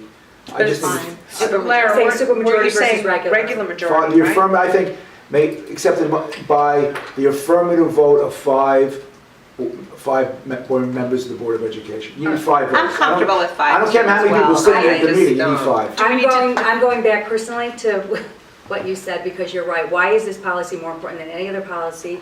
The work of the board is to try to reach consensus. That's what the board has always done. We have to, hope that the public votes in board members that have integrity, and that the board is going to work to get consensus. And why would this policy be more important than the other policies? So I'm back to the way we do all our policies. It's my opinion, but I like 5 votes for something like this. I don't know how we, Well, eventually we have I to think vote. we need to have I this, think we have to to have rewrite this it. very and- strongly worded, because we're going to have, this will come up, and we're going to have to be able to go back to this policy and say, so. This is our rule. So why don't we, I know we don't have Scott here, but we have That's a true, we haven't forum. Why heard don't we from why don't we at least just This for is just- for Well, some it's only the first reading only anyway. first read, but just so they know the Let's hear right. what Scott says, sure. Well, let's, right. You want me to leave it as is for now, and No, or do we let's- change it to Let's majority vote, or just just the vote go of around the and board? see what everybody wants, and then let's put that in there. You'll have a red line, so we can talk about it again for the second read. Lori, what's your take on the vote? I think this is more significant than just an everyday policy, so I'm going to vote for supermajority. Okay, Mia, supermajority. Mike, Supermajority. I say regular. Super. Regular. All right, so super, So the supermajority for now, we can revisit that absolutely. next And we time. can, all right, so It's super, super. okay.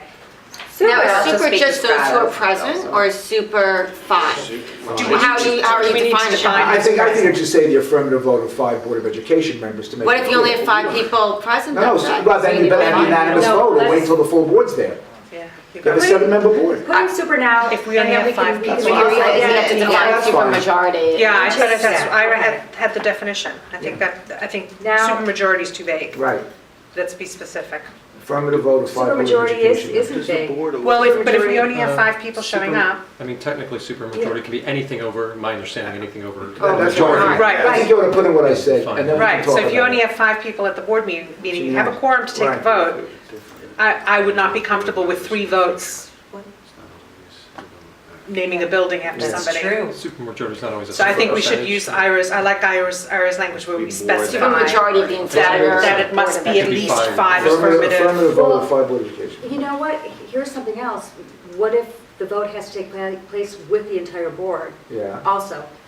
So if it's a meeting like tonight where we're one board We member short. couldn't, we couldn't. How about we back? Because there's never gonna be anything that's pressing, I would think, time-wise. I don't- Why don't we- I think naming a facility is very The whole board. The whole board should be present. Yeah. auspicious, and I think the whole board should have. Okay. I'm That's, comfortable with that. that's fine.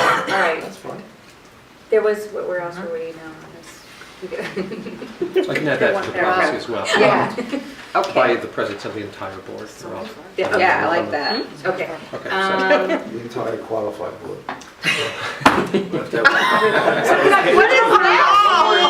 one more aspect looking up, it's just. That was too much to In the second half of the Well, I policy. want to talk about unusual for a second here. I just want to talk about unusual. I understand what we mean by unusual here, and obviously this has to be unusual to name because this is not something that the board tends to do. But unusual could be someone coming and saying, I'm giving the school district $2 million, I want whatever named after my I family. say keep your money. That's unusual. No, I'm just saying, but that's Right. unusual. How do you define unusual? How about, you can say except in the most rare circumstances. You use the word The rare. most rare. But I mean, if you, Not much. if, They're I mean, all Lara big, thought unusual was pejorative. I don't know if I agree, but if there's a discomfort with the word, we are saying it's rare. Right. They're all very vague. I like Yeah. rare. I know, I'm just not comfortable with that word, but I We don't could know. have, we could have Or- several buildings in a period of time being, it might not be a rare occurrence. It may not be. The most. It may- Extenuating. Could we just leave unusual here and to the next meeting? Extenuating. I like Yeah, that that's one. fine. And then we'll see what But Scott says. extenuating is a good one that Mia said. I think Extenuating is the extenuating. wrong word. Interesting. Interesting Extenuating is not the- circumstance. Extenuating is not the word you I want. don't All think right. Beat unusual around the is bush. right either, because unusual just means something that we don't normally do. So, But we don't normally name things, so I guess. no, but you know what I'm saying, it could be, like I said, someone coming in saying, here's Yeah. $1 million. Right, right. It's unusual. I think you could Distinguished take that service. line out altogether and just say they may not ordinarily be named for individuals except by unanimous vote of the board. Well, Or by super Or by majority. Or by super majority. The affirmative vote of at least 5. Yes, you know what? Take it out. With all 7 members. Yeah, present, take out that's all the vague ridiculous. language. Somewhat qualified. Absolutely, because we, the board would figure it anyway. I think, Yeah, I like that. Don't mitigate. I don't know if too. I don't know if I like that. Only because we're trying to give guidance. I don't think this gives guidance, that's what I'm saying. I think it's another overly word. vague. Well, it's vague only except we're making it clear that this should not be an everyday occurrence. So maybe extend. Yeah, because Extenuating. you Well, know, we do people could actually come in and say- say this was an unusual circumstance, this was a fabulous, you know, anybody can define what. Can we just put a bracket around that word and we'll think about it? I don't have my How thesaurus about with me. special? Exception, special. Special. Well, we say they may not ordinarily be named for Special's not individuals, but you special just get enough. rid of accept and, And the most unique. You're an English teacher. How about robust? You love that word. Robust, That's the robust. current word, or if we current just favorite say, like word. what Jen was saying, they may Unique's not interesting. ordinarily be named for Named individuals, for- period. Yeah, except by unanimous or by, If The affirmative. Right, because then the board would debate. But there could be a very By unique situation. It But then can't- the board It can't be would very debate that. unique, either it's unique or. But again, unique could be someone coming in with $1 million saying, name That's it, pretty either, unique. you know, Pretty so. unique, It's yeah, unusual. unique. it's unusual. Maybe. All right. All right, so, I'll bracket We that need and to we can revisit discuss this. it. Let's put a bracket, we'll Revisit that talk about it. too. we I'll can kick put- that can down the road? I'll put my Okay. thesaurus Down with the you road. next Okay. meeting. So we can sleep on that part. The It's not my the fault. last Would you like my paragraph. thesaurus? Okay. The last paragraph is talking about events like scholarships, installations, etc. you plant a tree, you put a plaque up, some of those Yeah, things. yeah. We did make a change to this because we thought that it may be onerous for the board to do this, because we do this on occasion, which is naming those types of things. So we changed that first sentence from the board may name, but to the district may name. So we are putting that under the responsibility of the superintendent to review those types of things. I thought that that was a little vague too. Should we say maybe the board or its designee? Or no? Where were you Because looking who's at? the district? Oh, that's the The green one? district, that's right. But who's the district? It could be a teacher or something? No, maybe? no, the district acts through the Board of Education. Yeah, so it's, Is that always clear? It's a superintendent. we say that a lot in because policy, we isn't say the it district. Inferred. And by that, it's usually, the approval of the superintendent. Okay. Superintendent's involved in those Good. things. That's a common language we use. So There's no is board this saying approval. that, yeah, There's this no- is saying That's that somebody could, exactly what it's like, doing. Jen could approve a I can approve an scholarship endowment, without board scholarship, an approval. event, a program. Without our approval, Plaque. Yeah. Yes, that's what this is saying. That's what this says. we have to approve. We have to approve. It's our property. We own the schools. Can I Really, we just own the say, schools. that means that we are approving every name on a Hall of Fame? Is that what that means? If it comes to that, it should. Every- Are there so many a year? I mean, you have BH, you There's have one plaques that more. we've Well, we're not done, approving awards, we're approving An endowment and a scholarship. Oh, An event scholarships. or program named after someone. Yeah, Like when they this did is not the- awards. when they Right, did it's not an award. Bench for Oh, the yeah, custodian okay, at Wampus, who approved that? Because that was prior to, was Well, that just the I school? hope we I'm did sure because it it's was part of not. our job. It was not. I think it was a gift. It's part of our, I think it we was- should have, this is our property, we should. Well, that's why approve we're that. looking at this. Right. Because I think when the we came board up should on have this policy, approval on we that. were We should have wondering how much approval on it. should that have happened. Let's jump up to, I think, because it sort of starts at that paragraph where it says, at its discretion, the board may, right? It's still, that, Where's this that? section sort of starts up there. Let's start up there and move down, maybe.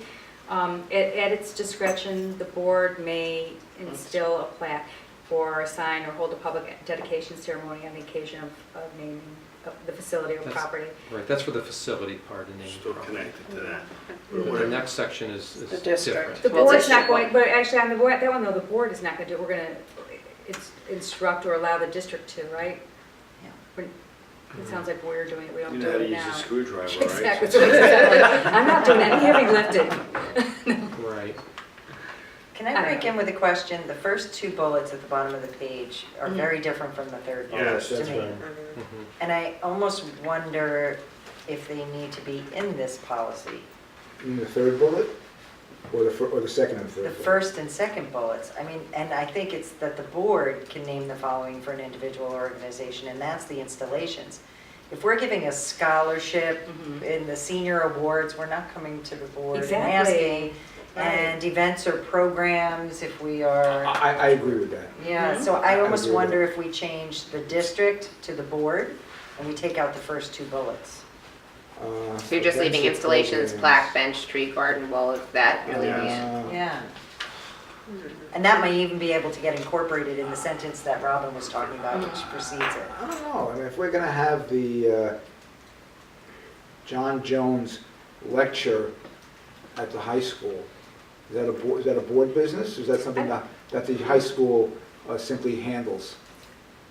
I think It it's- could be a So one-off that's like series. so- every single time we're pulling in a guest speaker, No, but this is, Yeah. this is No, a but- naming for an individual. In other words, this would be, we're calling it the Mike Sanders Lecture Series at the high school. Yeah, we should have a say in that, I think. Like the varsity players, Yeah. as an example, was That that, was did that a- require board approval? I don't know. We that it discussed it. I think Yeah, we did. definitely came to the Yeah. board. Yeah. I don't know if we Yeah, and it voted, should. but we Yeah. came to the board. And So, it'd but be- that would not fall under plaques, benches, trees, gardens, and walls of fame. No. Well, that would be like the Pavlov. It's not a Programs. concert, lecture, Would or there be ceremony. programs, there would be It's events or It's a programs? program. I don't know. Or academic program, I guess, or program, well, programs covers that. But the program gives examples. I agree that endowments and scholarships. Yeah, I think you're right, Ira. Yeah. But events or programs should stay in there. Yeah. Even though I wanted the Jen Lamia. You have it, you have it. All Yeah, right, endowments all in and favor? scholarships. so- Definitely How have about enough there endowments? for a Can we go second. back to that for a second? Because Yeah. maybe that's not. What is endowed at our school right now? Is that like the CPR class? Like what's endowed? I don't know what's endowed. What is endowed? A lot of the BHEF stuff, like the But- Deb But those have to Those be have to approved come. by the Right. board. But that was Yeah. approved by the board, that's, Their that comes to the donations. board, So we all those do have to- donations. I don't even know how endowments got in there. I'm trying to figure out Yeah, how we what are have we, any what are we endowments. endowed? We're not. It's not a private school. But should something come up, we should I don't think be we approving accept it. That would come in a Give a down. donation. I feel like Which we one would year, approve. a family came to us with money for CPR, a CPR class, and I think, but it came to the Board of Ed. Well, that's a I remember- donation. What about the, Like like the anything else, Deborah right? Yale scholarship? Is Yeah. That we Nasty. discussed with the Board of Ed, That was I voted. remember. We That was voted on vote, you that. guys Yeah, voted Yeah. on That it. stuff should. That's right. education Yeah. foundation Yeah. also. So you so guys- it's And that was for, separate. you know, Yeah, Yeah, that's what I'm saying, so Yeah. that's something, so then that should be in there yeah, then. that's what we've been doing. I think that's, all three of them belong there. I don't know about scholarships. We give out a lot of Yeah, scholarships. scholarships should be. So Yeah. somebody will tell us, you know, Yeah. we're offering this scholarship, we give it to a senior, they don't. Yeah, I Well, don't think but the no, board no, needs to no, approve it's that. not, no, we're looking at it wrong. It's not the fact that the scholarship is being named Named after after someone. It's that this is the Mike Sanders Right. history, American history. If we're doing that, yes, we should have a say in it. It's not, we give a junior book award, whatever we do, they have scholarships. If we're gonna name it after a person, Person. Then it should makes come sense before because it the could be a board. very controversial It could be person that controversial. maybe That's right. is not That's all. something we're proud Yeah. of, to put our name And then we behind don't the want to give to a name. kid. that's exactly. I think this is actually, this is all written very well. Yeah. 2005, you did a All right, great you know job. what this, all right, I so was you even know on the what? policy committee. But maybe we can specify that No, endowments and naming Name of only. scholarships, so that it's clear that I it's think not it the is actual clear. I scholarship. think I think once we talked it out, it was I think so too. It is We gotta clear. have it. I think we've got enough for our first read. good. Sure, so let me summarize.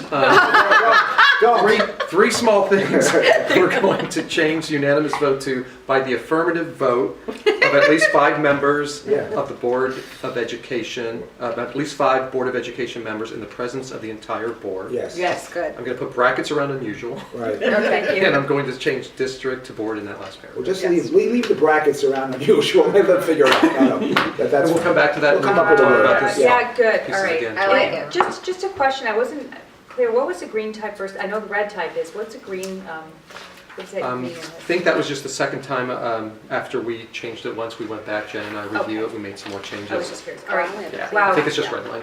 Okay, this was Good job. not easy, appreciated. No, good job. Yes, Mike, Thank And you, yes. Tim, I have, Tim, Jen, Sorry, thank you. go ahead. No, I just want to thank you, you guys worked hard on that. first read. Yes, we do, we have to vote on that. All right, so with the changes in place, all in favor? First read. Okay, and then we will have a second read when the policy committee gets a chance to do all those edits. And Tim, we're almost at the end of the year. I tip my hat to you as the new policy guru. Yeah. Great job, really. You said it was great going to job. be easy. Yeah, we No, can I do didn't. it. I I said, just thought it would free be. pizza for you. Well done. Thank you, Yeah. no, it's fun. Yeah. Policy's important. Good work. And I discussion. finally found somebody else who can geek out on. I like it, we like policy. Like, We have wow, fun. this is fascinating. Look at this. Can you believe we do this? All No, right. but Thank you. I also, Good I discussion. also think we should thank Robin for her stewardship of this issue. Really. Oh, I think thank you've done you. a very nice job. Thank you. All right, well, we have no new business, so it moves us on to staff reports, and I'm going to turn it back over to Jen. All right.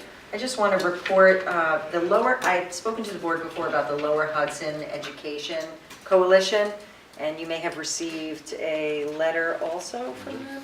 I don't know, have you? No. I don't remember. They wrote a seeing- letter to me and Yeah, it was, I think it went to the whole board, it was an email. yeah, Which one was this? Lower Hudson Education Coalition. Oh, But they have a steering committee plan that they want to address these legislative priorities now.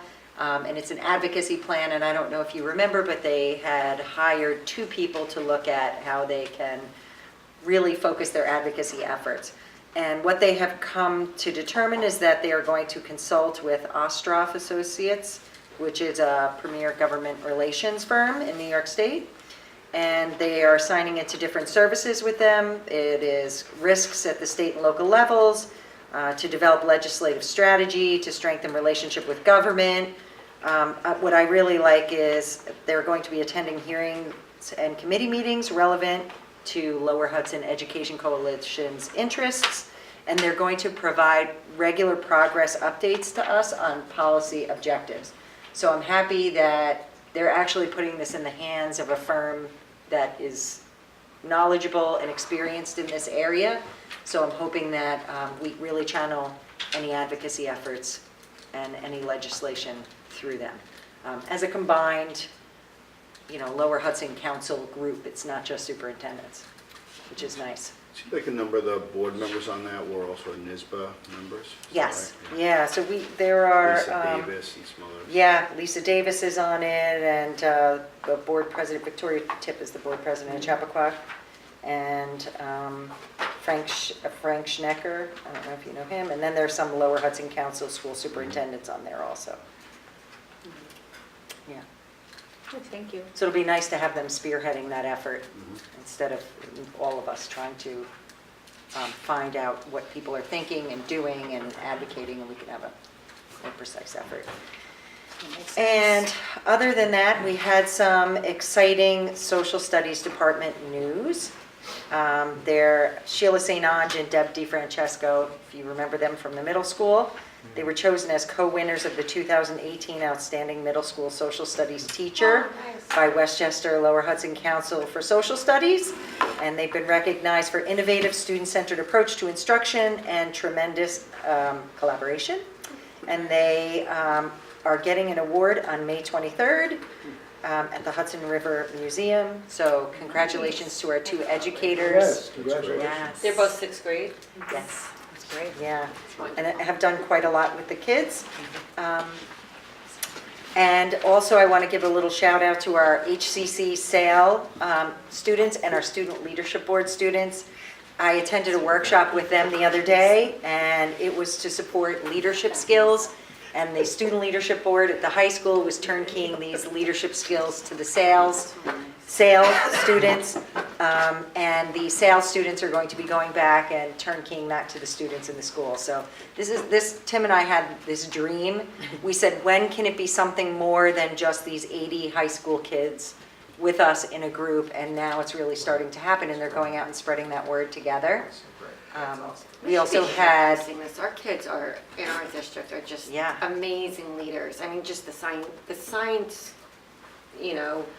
research people who came here last week, and engineering, and everyone has their way, their path to become a leader in our district. It's amazing. Even the child you discussed who got the lights, Oh, people yeah. are raving. and a senior who's coming to a co-generator meeting again It's tomorrow. amazing Yeah. that each child That's has a a nice way to story. become a leader in our district. I'm really proud of the work you guys have done with that. That's amazing. Thank you. Robin and I were also at the principal's coffee today, and there were 5 students presenting on students acting with integrity. And they were talking about public service announcements that they were doing and going into freshman and sophomore classes and reaching out to those students, talking to them about integrity, these poster contests that they're doing, and the winner of the poster contest for acting with integrity, they get their poster put all around the school, and just that every time a kid opens a social studies binder, it is right there in their binder. And I think that our kids are the most powerful voice for each other, so I'm very proud of them. But that's only because they feel that they're being heard. Yeah, They are. You can John. be as loud as you want. If nobody's listening, you don't feel empowered. and that energy isn't channeled in the right place. And also, on top of that, that these students, these children can get up there in front of adults Yeah. and speak Amazing. with such poise, That's right. and so many of them in so many different disciplines. It's just phenomenal. And that we keep seeing them over and over. One of the students that was there today, Robbie Waxman, what was it, last year or the year before, that he and a couple of his friends went down to Crittenden and talked to the kids about being entrepreneurs. Right. Right? And they held a full auditorium of kids about their entrepreneurship. Makes kids. It was so Yeah. motivating for those HCC students. I know. It really was. Absolutely. And I also want to applaud our HCC SAIL group. What a fantastic group of kids. And thank the PTSA, because we now have a new cafeteria at Crittenden, So the which pictures. looks pretty good. fantastic. Section. They're Yeah. still complaining. Yeah. There will always be They'll something. always complain. No matter how something. many kids can fit there, it's still not the right number. Right. So one kid told me when I went over there, they said that 12 is the new 8. Oh, I said, "What do you mean? Well, now we got 12, but now we have a 13th that wants Right. to join us." I'm like, oh man. It's, you can't Go to the turn coffee bar, go to the coffee See bar. you look at Then it. someone told me, you did get Can't win. 16 once. I'm like, don't tell Miss Lapp. 16 kids. Yeah, that was a great donation by the PTSA and great effort. And what I love about what Kim's doing at that school is she's listening to student voices. And the student leadership group, with her guidance, is helping to be a part of making a change there. So congratulations to those kids. That's all I have for tonight. Thank Good. Thank you. Tim, you Yes, are I going do. to talk to us. Just want to talk about something that's important coming up from ESSA. Let me get this up here. So, as you know, we must annually test students in ELA and mathematics starting in 3rd grade through 8th grade, and that comes from originally starting from No Child Left Behind, continued under Race to the Top, and now under Every Student Succeeds Act. There's some revised requirements, but we still must test students. So I wanted to bring this up because we will now be beginning to implement ESSA over the next few years as the state has applied, has created the state application for it and is now implementing their portion of ESSA. What that means for accountability, so this is the impact on state testing. We just found this out the day after the ELA test, by the way, so the state is still interpreting how they're going to apply the regulations that fall under ESSA. So this has to do with our accountability measures and does include the participation rate. And I presented the participation rate data to you on the ELA test last week. So I want to go over what's happening under ESSA. ESSA continues to require that 95% of students must participate in the state tests. And it also applies to the schools and also subgroups. And those subgroups include racial or ethnic groups, English language learners, low-income students, and students with disability. You have to have a certain number of students within that subgroup for it to count. So if you have 5 students in a particular group, you do not have to have the 95% participation rate. So we usually have it for students with disabilities, and that's usually the only participation rate that we get measured on in terms of having the N number that we need. New York emphasizes in all their literature, which I find curious, that they don't have any laws regarding parental rights to choose whether their children test or not. They keep making that point. They're putting it off to the federal government's issue, and that's where it's coming from. I think they're trying to deflect their role in the testing, the anti-testing movement. That said, so here is how they're going to change it. Currently, we get an accountability rating we have to meet, our accountability measure. It's called AYP under the previous federal legislation. They are now coming up with 3 different ways under ESSA that they're going to measure progress. One is a weighted achievement. This is going to include achievement based on all students, even those who do not take the test. I was part of a feedback group 2 years ago on ESSA, on New York's application for ESSA, and we gave a lot of pushback on this piece of it. They're still seeming to go with this as a way to try to encourage or get districts to take the responsibility for decreasing the opt-out rates. What I believe they're going to do, now we don't have details on how they're going to calculate this, what the formula is, but what I'm hearing is that students who do not take the test will be counted a level 1. And that'll be averaged into this weighted achievement. Come on. But then does that mean they're going to have to get intervention? They're going to have to deal with that for us, so I don't know. What they're going to say, I believe, is that schools must determine for those kids other ways to determine intervention, which we do anyway. Okay. Then they're going to also do a composite achievement level, which considers both the weighted and only those who took the test. So they'll somehow use the number from the weighted average and then the students who took it and come up with a composite level. And it's going to be based on those numbers in terms of whether your school meets, gets on the list of schools in need of improvement or schools that are failing. I'm sorry, this sounds insane to me. It sounds crazy. like more unfunded. And then they're going to do It's progress. insane. Costs. They gotta stop And more this work for Tim. garbage. It's more work for you, which you don't have to do. Right. It's gonna show nothing, prove nothing. It's just Albany run amok. It really is. Yeah. It really is. It's just What crazy. system are they using to evaluate this? And who's Just pushing it? crazy. I mean, Yeah. that's, So this is the first literature we've gotten on this. We do not have details on Call how up, it's let's all get gonna be David Buchwald. Well, we should get David Buchwald involved in this. Tell you how to stop this crap. This is so endemic to what we're trying to do. Yep. We really should, we have a friend in Buchwald who's a smart guy. We have George Latimer who listens. We should get some of the political people involved. They have to put a stop to this stuff. Really, it's unfair. We have too much other things to do that really have meaning. that really properly evaluate what kids do, not this nonsense that it's like getting a 0 on a test and then they factor it in and then you're gonna make plans on the student based on that, because they did something else. We'll have a new senator. Can't we send them that we get 60% of our students into tier 1 college? It's 9:15, but seriously, I think we really should talk about getting some of the political people involved and just. You know what, maybe Scott and I can bring it to Westcott. Maybe that's. We really should. That's- Westport should get involved in this and say, That's, goodness sakes, Jen enough. was just bringing up this coalition, this is exactly the, that's a project for them. And it's shameful, you have to present this with a straight face to us. Yeah. So- Really, you have to present this with a straight face, like, oh yeah, this is the natural outgrowth of proper evaluations, but you know in your heart of hearts, this is No, I know it's insane. not. Yeah. And so what happens if you don't meet the standards? They won't give us any more state aid, sold. Yeah, We'll for, take it. if we, schools that are, consequences for failing to meet your 95% participation rate, which we haven't at HCC for many years now, could mean this. Schools have to conduct a participation rate self-assessment, develop a plan, and if you're in the bottom 10% of schools of not participating, you have to submit it to the commissioner. Well, what And scars are, and charter schools will not have to do this. No. what scars are gonna do We about know- It's gonna I get mean- rated, that I'm not sure. Yeah, They don't get any state visits. No, I understand, that's what, Really? that's what Betsy Davos is pushing. Tim, on behalf of the taxpayers, I apologize, you had to spend time on this. Okay. Even though you did it You with have to your understand usual excellent fashion, it's still insane. Yeah, and also, at some point, depending on, where this really ends up netting out, I mean, maybe we do need to educate our parents too, because they need to have that in the mix when they're making their decision on whether the kids should sit or not for the tests. That's an issue we think about, and we did see a big improvement this year. So I think we did make some efforts this year, and parents are starting to take the tests again.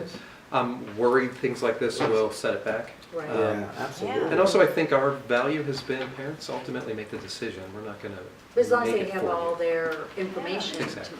And Is that's what we try to Crittenden do. because of the math, that they're taking the Regents math? Is that why we're low at Crittenden? Or is it all No. across the board? It's No, all and that across was the board. ELA, for this year. It was both ELA and mathematics. I don't think it has anything to do with that. Because there's a it's whole mostly section of one 8th grade. grade that doesn't, Yeah, it was 8th grade. I think that's just the age of the students and the peer pressure that students feel at the time. Because we got a lot of students who showed up the day of the test with notes to not participate. So I think a lot of students had opted out earlier, and then when their friends found out, the kids went home to their parents, and they ended up convincing their parents to let the them only off. positive of these tests is that you have to take tests to get into college. And you have, it almost numbs you to the fact, oh, it's just another test. Yeah, the message And that... it does assess, we are assessing something from these tests. The message that we're trying to send now is how we use the tests, and that we use this information to help those falling below standard. So we need it as at least a minimum benchmark. And I think it is doing somewhat of a disservice if we don't have this as at least another data point Right. to help us target students so that we can get them ready for the rigors of the Regents and beyond at high That's right. school. That's really what these tests It's are also helping helping us test do. anxiety. They're not the rest of their evaluating. lives, To they're less going to be anxiety about that. evaluated on things for the rest of their lives. To And I think give that them the lesson that they can just opt out is, and there are people who have legitimate reasons for needing to opt But you out. can't opt out of Regents to get a Regents Yeah. endorsed diploma. Our school subscribes to a Regents endorsed diploma, It's a so. dangerous message to It send is, to it kids. is nice to be able to have these assessment tests, just so that they get used to the fact that you are gonna have to take tests. And I think that message does get through. I think all this ran amok under Race to the Top when when the federal government started to tie these tests, not to just student performance and achievement, Teacher but to teacher evaluation, and then they Right. started to Right, and push Right. more testing, and they started to come out that they were going to Yeah. get test K2 That's right. and in every subject, and everyone was like, whoa, what Yeah. are you doing? Back off. So it seemed like it pushed back away, but now they've recircled this to another evaluation around the Right. testing. So, there's a lot of It's going to affect confusion. the school Yeah. ranking. There's a lot of confusion with what this means for schools. And the fact that, this year, if the bottom 10% is a different number than next year, Right. what does that even Submitting a mean? plan. You're in the bottom 10%. It doesn't even mean anything. So, Well, yeah. So they are, the state is putting a value on parents' right to keep their kids out of the tests by doing this. Right, Right. that's exactly right. And I just don't think that's an appropriate place for school policy for the state education department to be involved in. Appreciate you keeping us Yes. up to Thank speed you. on this. Thanks Yeah, for this doing is brand new. And continuing literally this just work a week. despite this work. Yeah, seriously. And with good humor and professionalism as always. Thank So you. here we had a Thank great you. discussion from two of our principals, and that's where we put most of our energy. This, to me, you do in your sleep, you do it in the bed when you're Exactly. falling asleep at night. So we appreciate it. Thank you. So thank you. Thanks for your We did. support. Sorry you had to do it. Yeah. All right, and that brings us to board reports, and just to tell the board that next week in executive, we are going to do, if everyone is going to, we're going to do, what? Okay, you have anything? I just have a calendar meeting on May 7th. That's all I have going on. Oh, okay. Hardly. That's all. Yeah, yeah, right. Yeah, so we're going to do the board evaluation in exec, so I just, most of you have given me your evaluations. If you haven't, just please give it to me so I can summarize it all before then. And committee reports, we are meeting with the town, again, liaison on Friday. So we'll let you know what happens with that. Does anybody have any committee reports or board reports? Just a one follow-up on, I would just want to make sure that we have the focus on the school security after activities. I know we talked a little bit about that last time, and just this idea of continuing to focus on school security, both in and outside the building, I think is so important to bring it up at every. Yeah, meeting. we've looked in our budget to make sure that we have additional security at any of our home events that are occurring. Some people have asked questions, like we have outside groups that use the facilities on the weekend or another time. I mean, that is a whole other Ball wax. ball of wax, yes. And the district definitely could not support security at those events. I mean, it would be so costly. But for our own after-school events, we've budgeted for additional people to be here. Okay, any other? Okay. Communications, topics for future agendas, requests for information, anybody? Oh, that was one. Actually, that was good. Yeah, it's a And little early on that No, one, no, sorry. no, well there. Okay, communications to the board. I did get an email from Matthew Gable in regard to theater naming. I responded, I copied everybody on there. It was a very good I think you'll have- response. Oh, okay, Yeah, thank very you. good. So I'm sure that they're eager to hear what's going on with that, and I do need to reach out to all of them, and I will. As I said, with the board met in executive session in the beginning to discuss, why am I having problems? Here we go. Where are you? Here we are. 3.1 legal matter, individual employee. 3.2 legal matter, residency. 3.3 legal matter, individual employee. 3.4 committee matter, emergency response team. 3.5 audit matter, internal audit. Can I have a motion to adjourn? So moved. And a second. Got glasses. All in favor? Thank you for watching. Good night, everybody. Thank you. Thank you. Congratulations Thank on you our for approving the budget. Yeah. That's awesome.